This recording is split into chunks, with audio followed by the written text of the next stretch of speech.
Hello guys, welcome back. Hope you all are doing absolutely fine. So today we'll be beginning with a new series of pathology exam revision series with a very first topic, which is a 20 marker commonly asked in examinations, edema. Also, I would like to thank my friend Saurabh for providing his notes. These notes are useful for producing good results in examinations and also for quick references and final revision. Also, I request you all to please read your textbooks once to get the thorough understanding of the topic. Right, so we begin. Edema. Definition. The Greek word edema means swelling.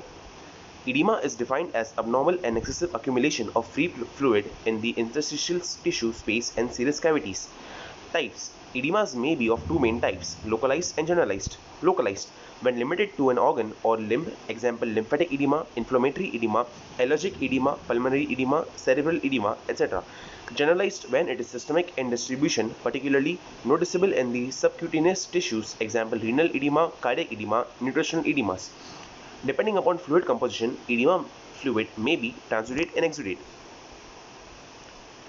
Transudate, which is more often the case, such as in edema of cardiac and renal disease. Exudate, such as in inflammatory edemas. Pathogenesis. Edema is caused by a mechanism that interferes with the normal fluid balance of plasma, interstitial fluid, and lymph flow. The following mechanisms may be operating singly or in combination to produce the edema. First, decreased plasma oncotic pressure. Second, increased capillary hydrostatic pressure. Third, lymphatic obstruction. Fourth, tissue factors. Fifth, increased capillary permeability. Sixth, sodium and water retention. Decreased plasma oncotic pressure. Plasma oncotic pressure exerted by the total amount of the plasma proteins tends to draw the fluid into the vessels normally. A fall in the total plasma protein levels results in the lowering of plasma oncotic pressure in a way that it can no longer counteract the effects of hydrostatic pressure of blood. This results in increased outward movement of fluid from the capillary wall and decreased inward movement of the fluid from the interstitial space, causing edema. The examples of edema by this mechanism are seen in the following conditions: edema of renal disease, example nephrotic and nephritic syndrome; ascites of liver diseases, example in cirrhosis of the liver. Second, increased capillary hydrostatic pressure. The hydrostatic pressure of the capillaries is the force that normally tends to drive fluid through the capillary wall into the interstitial space by counteracting the force of plasma oncotic pressure. A rise in the hydrostatic pressure at the venular end of the capillary, which is normally low, to a level more than the plasma oncotic pressure, results in minimal or no reabsorption of fluid at the venular end, consequently leading to edema. Examples. The examples of edema by this mechanism are seen in the following conditions: edema of cardiac diseases, example in congestive cardiac failure; ascites of liver disease, example in cirrhosis of liver; passive congestion, postural congestion; lymphatic obstruction. Normally, the interstitial fluid in the tissue spaces escapes by the way of lymphatics. Obstruction to the outflow of these channels causes localized edema known as lymphedema. The examples of lymphedema include the following: removal of axillary lymph node, inflammation of the lymphatics, occlusion of the lymphatic channels, Milroy's disease or hereditary lymphedema. Tissue factors: the two forces acting in the interstitial space, oncotic pressure of the interstitial space and tissue tension. The tissue factor in combination with other mechanisms play a role in causation of edema. Fifth, increased capillary permeability. When the capillary endothelium is injured by various capillary poisons such as toxins and their products, the capillary permeability to plasma proteins is enhanced due to development of gaps between the endothelial cells, causing leakage of plasma protein into interstitial fluid. This in turn causes reduced plasma oncotic pressure and elevated oncotic pressure of interstitial fluid, consequently producing edema. The examples of edema due to increased vascular permeability are seen in the following condition: generalized edema and localized edema. Example, inflammatory edema, angioneurotic edema. Sodium and water retention. The mechanism of edema by sodium and water retention in extravascular compartments is best described in relation to derangements in normal regulatory mechanism of sodium and water balance. Normally, about 80% of sodium is reabsorbed by the proximal convoluted tubule under the influence of either intrinsic renal mechanisms or extrarenal mechanism, while retention of water is affected by release of antidiuretic hormone ADH. The possible factors responsible for causing edema causing edema by excessive retention of sodium and water in the extravascular compartment via stimulation of intrinsic renal and extrarenal mechanisms as well as via release of ADH-R ascender, reduced glomerular filtration rate in response to hypovolemia, enhanced tubular reabsorption of sodium, increased filtration factor, decreased capillary hydrostatic pressure. The examples of edema by the mechanisms are as under: edema of cardiac disease, ascites of liver disease, edema of renal disease. Important types of edema. Renal edema. Generalized edema occurs in certain diseases of renal origin such as in nephrotic syndrome, and in renal failure due to the acute tubular injury. Edema in nephrotic syndrome. Since there is persistent and heavy proteinuria in nephrotic syndrome, there is hypoalbuminemia causing decreased plasma oncotic pressure, resulting in severe generalized edema. The hypoalbuminemia also causes fall in the plasma volume, activating renin-angiotensin-aldosterone mechanism RAS, which results in retention of sodium and water. The nephrotic edema is classically has more severe generalized and marked is present.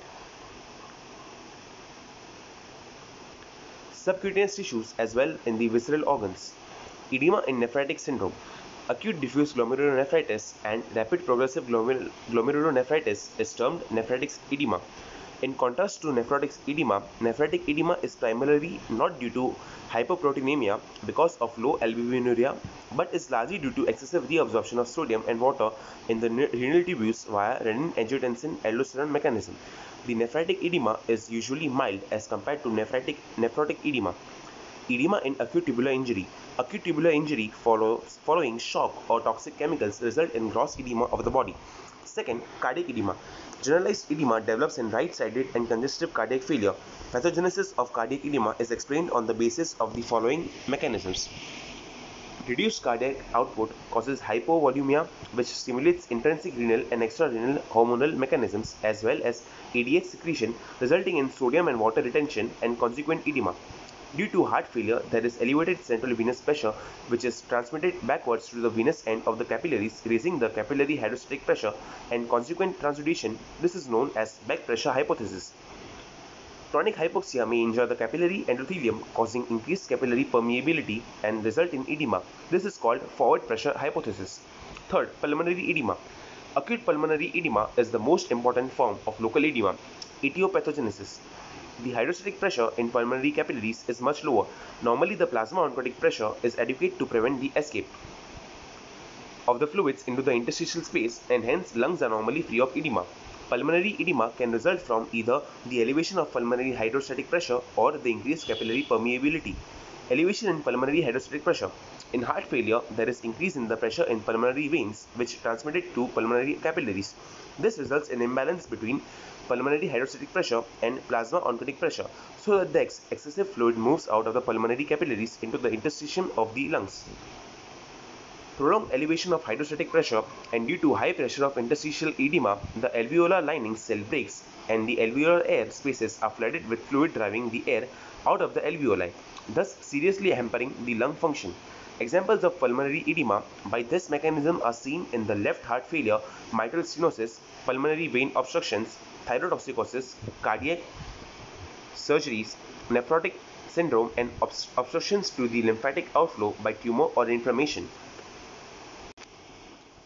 Increased vascular permeability. The vascular endothelium as well as the alveolar epithelial cells may be damaged, causing increased vascular permeability, so that excessive fluid and plasma protein leaks out initially into the interstitium and subsequently into the alveoli. This mechanism explains pulmonary edema in conditions such as in fulminant pulmonary and extrapulmonary infections, inhalations of toxic substances, aspiration, shock, radiation, injury, hypersensitivity to drugs or anti-sera, uremia, and adult respiratory distress syndrome (ARDS). Acute high altitude edema. Individuals climbing to high altitude suddenly without halts and without waiting for acclimatization to set in suffers from serious circulatory and respiratory ill effects. Commonly, the deleterious effects begin to appear after an altitude of 2500 meters is reached. These changes include appearance of edema, fluid in the lungs, congestion, and widespread minute hemorrhages. These changes can cause death within a few days. The underlying mechanism is due to anoxic damage to the pulmonary vessels. Cerebral edema. Cerebral edema or swelling of the brain is the most life-threatening example of edema. Cerebral edema can be of three types: vasogenic, cytotoxic, and interstitial. Vasogenic edema. This is the most common type and its mechanism is similar to edema in the other body sites from increased filtration pressure or increased capillary permeability. Vasogenic edema is prominent around cerebral contusions, infarcts, brain abscess, and some tumors. Cytotoxic edema. In this type, the blood-brain barrier is intact and the fluid accumulation is intracellular. The underlying mechanism is disturbance in the cellular osmoregulation as occurs in some metabolic derangements, acute hypoxia, and with some toxin chemicals. Interstitial edema. This type of cerebral edema occurs when the excessive fluid crosses the ependymal linings of the ventricles and accumulates in the periventricular white matter. This mechanism is responsible for edema in non-communicating hydrocephalus. Hepatic edema. White edema is in chronic liver disease. The mechanisms involved in causation of the edema of the legs and ascites in cirrhosis of the liver is as under: hypoproteinemia, raised hydrostatic pressure, hydroperaldosteronism, sodium and water retention, nutritional edema. Edema due to nutritional deficiency of proteins, vitamins, and chronic alcoholism occurs on legs but sometimes may be more generalized. Mixed edema. Mixed edema from hypothyroidism is a form of non-pitting type of edema on skin of face and other parts of the body. Thank you. And also, please note that you have to include some diagrams in this question as well, which you will get in the textbooks respectively. And please do read your textbooks for a better understanding of this topic, which is edema. This video which I have put up is useful for the last minute revisions just before examinations so that it helps you recall in your examinations. With that said, thank you.